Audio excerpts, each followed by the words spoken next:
Hello everyone, मेरा नाम त्रिपुरारी है। मैंने CGL 2023 में 1079 रैंक प्राप्त किया है और मुझे एग्जामिनर का पोस्ट मिला है कस्टम्स में। तो मैं हिमालयन स्टडी सर्कल से जुड़ा हूँ, प्रत्यक्ष और अप्रत्यक्ष रूप से, दोनों ही तरीके से। हिमालयन स्टडी सर्कल पूरी फैमिली जो है उनका बहुत योगदान रहा है मेरे पूरे प्रिपरेशन के दौरान और मेरे इतने अच्छे रिज़ल्ट में। तो बात ये है कि मैं नीरज सर से ज़्यादा जुड़ा हूँ और उनसे बहुत सारी चीज़ें मैंने सीखी हैं, खास करके GS जो SSC वालों का एक वीक पॉइंट होता है। चलिए फिर कभी इस पे बात करेंगे कि मेरी क्या रही है पूरी, मैंने कैसे तैयारी की और मैंने कहाँ कहाँ से सोर्सेस लिए थे और कैसे कैसे मेरे स्ट्रगल्स रहे हैं। ठीक है, आज टाइम आपका वेस्ट नहीं करते हैं, आज थोड़ा सा बात करते हैं हम लोग मैथ्स के ऊपर, खास करके जो SSC की तैयारी कर रहे हैं या उत्तराखंड जो आपकी SSC होती है उसकी तैयारी कर रहे हैं, या SSC में कोई सा भी एग्ज़ाम हो, वो GD हो, वो CHSL हो, वो MTS हो, वो CGL हो, कोई सा भी एग्ज़ाम का आप तैयारी कर रहे हैं, मैथ्स का सिलेबस लगभग एक जैसा आता है। और ये रीडिंग होता है क्योंकि इसका सिलेबस थोड़ा लेंदी होता है।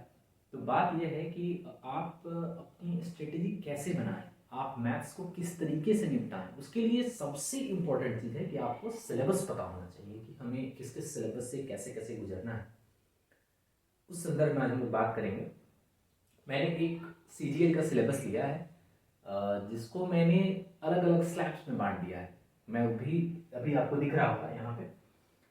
तो इसको आपको समझना है कि आपके लिए इसमें से क्या क्या ज़रूरत है, कौन आपकी पहली प्रायोरिटी होगी, कौन आपकी प्रायोरिटी बाद में होगी, आपको किसको कितना ज़्यादा प्रैक्टिस करना है, PT के लिए किसे ज़्यादा प्रैक्टिस करना है और मेंस के लिए हमें कहाँ फोकस करना है।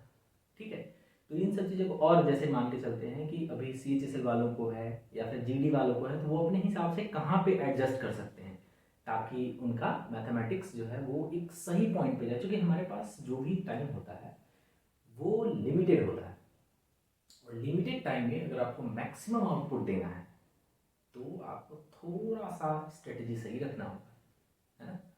क्योंकि पढ़ते तो सभी हैं भाई, लेकिन स्ट्रेटेजी सही हो तो रिजल्ट जल्दी आता है और अपने रिजल्ट जल्दी लाने के लिए आपको सब कुछ फुल प्रूफ करना होगा ताकि आपसे कोई तरीके का उसमें ये नहीं दिमाग में आए एग्जाम के पहले कि अरे मैंने ये नहीं पढ़ा या वो नहीं पढ़ा, तो उससे समस्या हो जाता है, वहाँ पे आपको प्रेशर आ जाएगा। ठीक है, तो चलो ये शुरू करते हैं।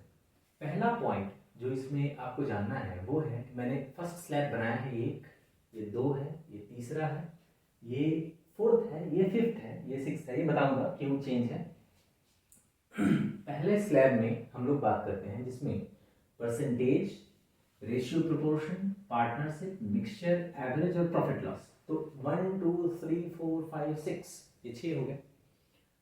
बात आती है कि परसेंटेज ही क्यों, क्योंकि परसेंटेज के बाद ये सारी चीज इंटरकनेक्टेड रहेंगे। तो जब इंटरकनेक्टेड चीजें हम डिस्कस करते हैं इसको पढ़ने के बाद ही इसको करना है। ठीक है, इंटरकनेक्टेड चीजों पर हम लोग ध्यान देंगे। जैसे परसेंटेज हमने सबसे पहले पढ़ा, फर्स्ट प्रायोरिटी हमारी यही होनी चाहिए परसेंटेज।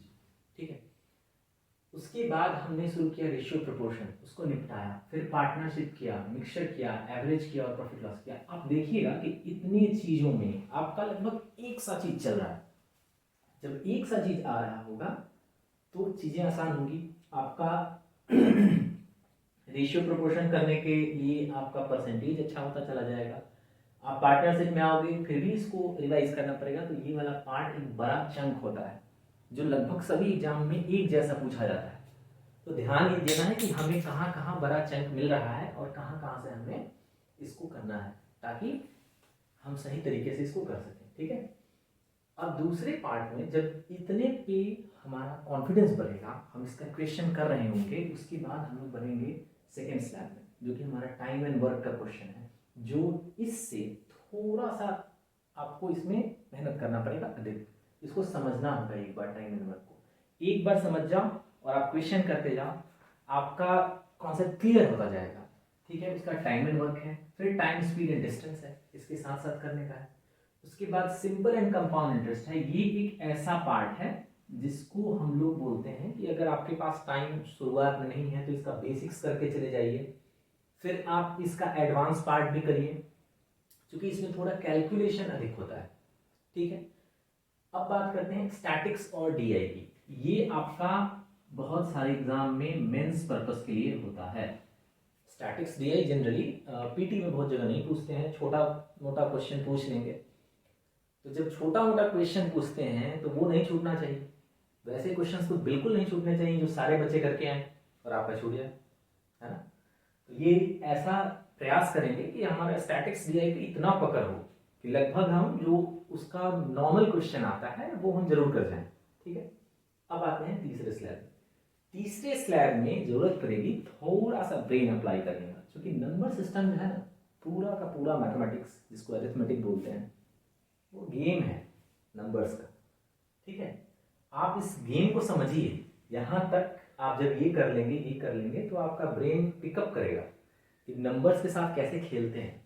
ये नंबर सिस्टम में आप सीखिएगा, प्राइम नंबर, इवन नंबर, और उसमें बहुत सारे चीज़ आपको मिलेंगे, टिप्स एंड ट्रिक्स, जो धीरे धीरे आपको एक्वायर करना होगा। वो आप जब एक्वायर करेंगे तो आपकी कैलकुलेशन स्पीड बहुत ज़बरदस्त बढ़ेगी और नंबर सिस्टम पे पकड़ होगा, और नंबर सिस्टम पे पकड़ होगा तो ये आपको इधर सपोर्ट करेगा इनमें।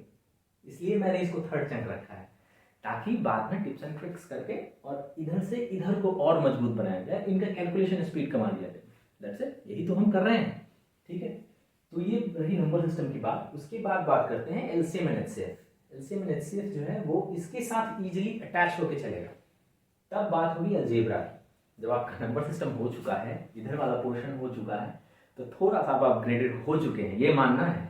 ठीक है, और फिर हम अलजेब्रा पे वर्क करेंगे, और जब अलजेब्रा पे वर्क करने लगेगा तो आप खुद देखिएगा कि चीज़ें इजी गोइंग होती जा रही हैं, है ना।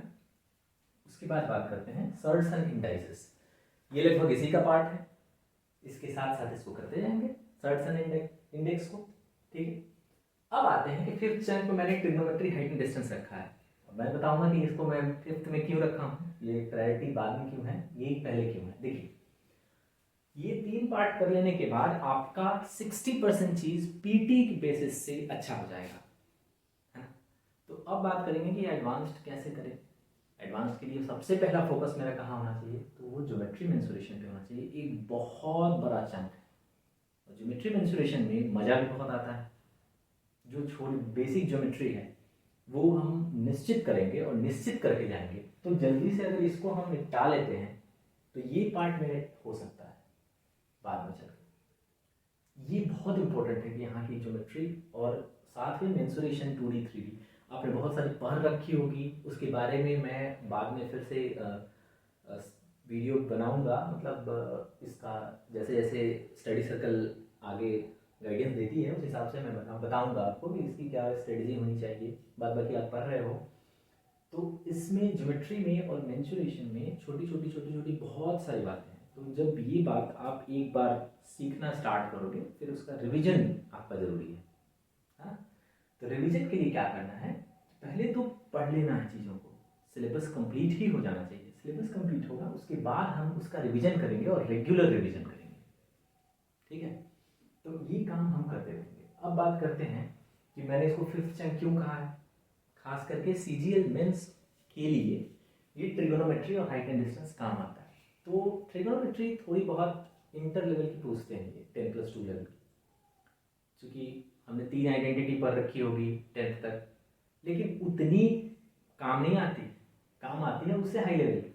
कभी कभी वो लोग पूछते हैं, कभी कभी भूल जाते हैं पूछना, तो वैसे केस में आपका टाइम अगर वेस्ट ना हो इसलिए मैंने इसको फिफ्थ चंक में रखा है। तो आपका टारगेट इधर इधर इधर और इधर तगड़ी वाली होनी चाहिए, ये चाहो।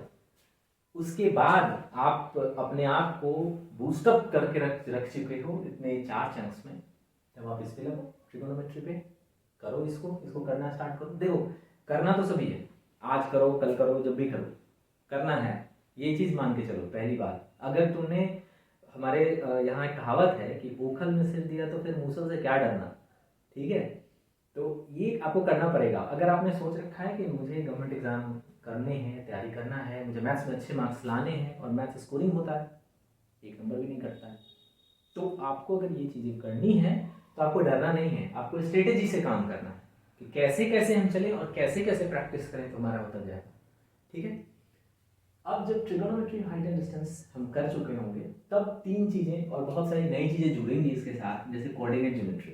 कोऑर्डिनेट ज्योमेट्री अगर आप एक बार पढ़ लीजिएगा तो हमको नहीं लगता है कि ज़्यादा समस्या आने वाला है।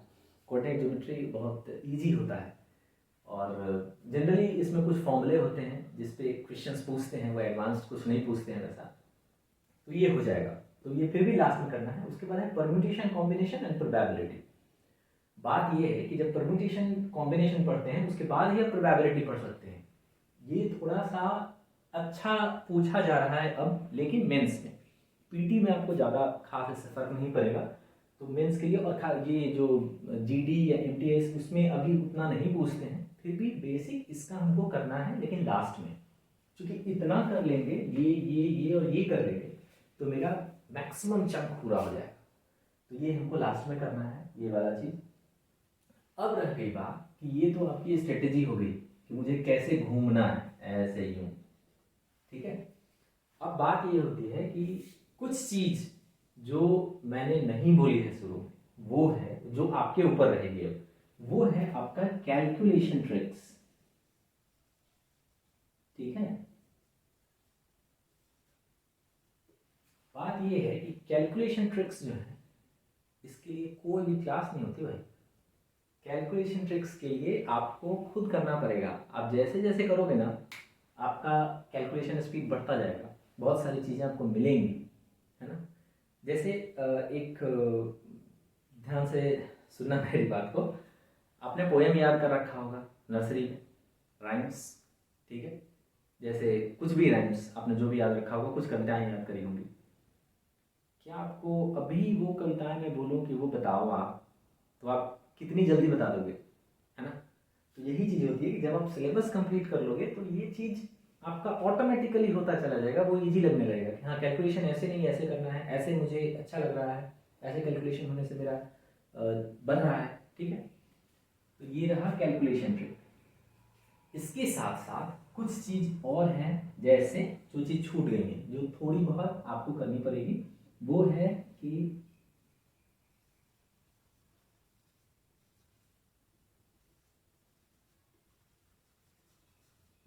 कुछ फॉर्मूले ऐसे होते हैं जो आपको याद करना पड़ेगा, जो आपको बेसिक से लेके चलना है। जैसे फॉर्मूले कर सकते हैं या फिर वैसे कर सकते हैं कि डेटा, ठीक है। जैसे आपको नॉर्मल परसेंटेज में ही आपको मिलेगा कि कैसे परसेंटेज है उससे हमको रेशियो में कैसे कन्वर्ट करना है, रेशियो का परसेंटेज याद रखना है। सपोज कि आपको मैंने कहा कि 25%, तो आपके ब्रेन में 25% ही नहीं चल रहा होगा, आपके ब्रेन में इसका 1/4 चल रहा होगा, ठीक है।